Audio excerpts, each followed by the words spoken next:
Okay, friends, today we are going to discuss about two topics, that is idiopathic intracranial hypertension. Idiopathic intracranial hypertension. Idiopathic intracranial hypertension ని మనం ఇంకో name తోటి కూడా పిలవచ్చు. That is called as pseudo tumour cerebri. Pseudo tumour cerebri అని చెప్పేసి అంటారు. Okay, what is idiopathic అంటే ఏంటిది? నార్మల్గా ఇడియోపతిక్ అంటే దానంతట అదే అవుతుంది. ఏంటి example? Female sex TOD, TOAD, that is T for tetracycline, O for obese, A for vitamin A vitamin, or D for donazepam, donazole, vitamin A excess కానీ toxicity అయినా కానీ ఒబేసిటీ ఉన్నా కానీ టెట్రాసైక్లిన్ డోస్ కానీ ఆర్ ఫీమేల్ సెక్స్ కానీ associated with dural venous sinus stenosis. ఇవన్నిటి వల్ల ఏమవుతుందంటే మనకి ఇంట్రాక్రేనియల్ ప్రెషర్ అనేది పెరుగుతుంది. Okay, increase in intracranial pressure ఇదొకటి సైడ్ అయితే, but when we take MRI or imaging ఏదైనా చూస్తే, సిటీ ఆర్ ఎంఆర్ఐ చేసినప్పుడు చూస్తే there is no visible finding. అంటే వెంట్రికులోమెగాలీ అన్నట్టు ఫైండింగ్సే ఉండవు. MRI shows no findings. This is called as idiopathic intracranial hypertension. Increased in intracranial pressure, but on MRI signs, imaging signs, there is no finding. And normal mental status అనేది నార్మల్గా ఉంటుంది. Intracranial pressure మాత్రం elevated అయి ఉంటుంది. So intracranial pressure elevated అయి ఉంటే what are the features? ఒకటి headache, tinnitus, visual field ఏదైతే ఉంటుందో అక్కడ మనకి బ్లైండ్ స్పాట్ అనేది ఉంటుంది. విజువల్ ఫీల్డ్లో బ్లైండ్ స్పాట్ అనేది పెరుగుతూ ఉంటాయి. This is the blind spot. Idiopathic intracranial hypertension వచ్చేసరికి ఇంత బ్లైండ్ స్పాట్ అవుతుంది. So increase in the blind spot. So blackout or blind spot అనేది పెరుగుతూ ఉంటుంది. Blind spot enlargement.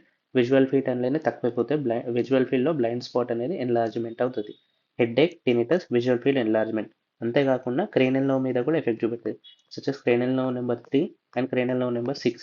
Cranial nerve number 6 abducens nerve వల్ల మనకి ఇంట్రాక్రేనియల్ ప్రెషర్ పెరగడం వల్ల అబ్డ్యూసెన్స్ నర్వ్ మీద కంప్రెషన్ అయ్యి these causes that ipsilateral eye ఏదైతే ఉందో it will be అడక్టెడ్.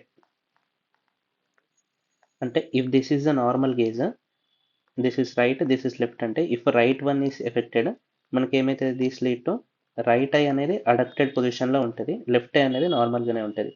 Okay, ipsilateral adducted eye. Okay, now coming to ipsilateral adducted I and diplopia.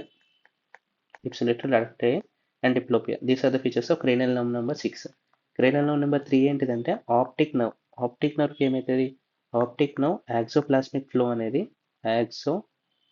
Flow అనేది impair అయిపోతుంది. Impaired axoplasmic flow of optic nerve. These lead to మనకి ఏమైతే papilloedema అవుతుంది. Okay, so headache, tinnitus, papilloedema, increase in blind spot and ipsilateral adduction and diplopia. These are the features of idiopathic intracranial hypertension.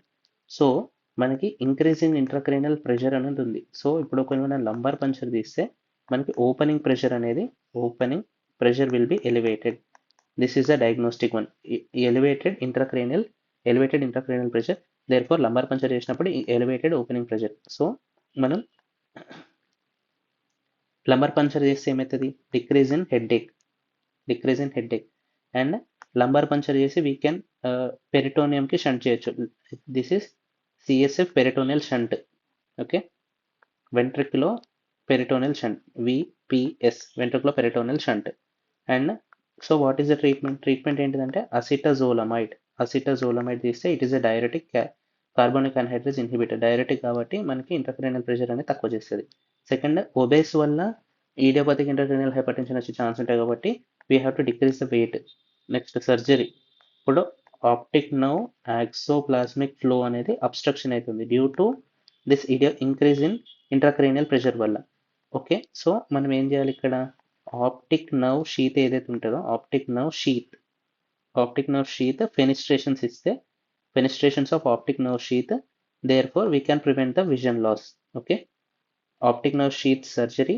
Next, decreasing the weight, acetazolamide and lumbar puncture for decreasing the headache, and ventriculoperitoneal shunt showing increased opening pressure. So these are the features and this is the treatment. So this is about idiopathic intracranial hypertension or pseudotumor cerebri. Now coming to children's లో కూడా ఉంటుంది ఇలాంటి feature, but this is due to hemorrhage. Normally this is called as neonatal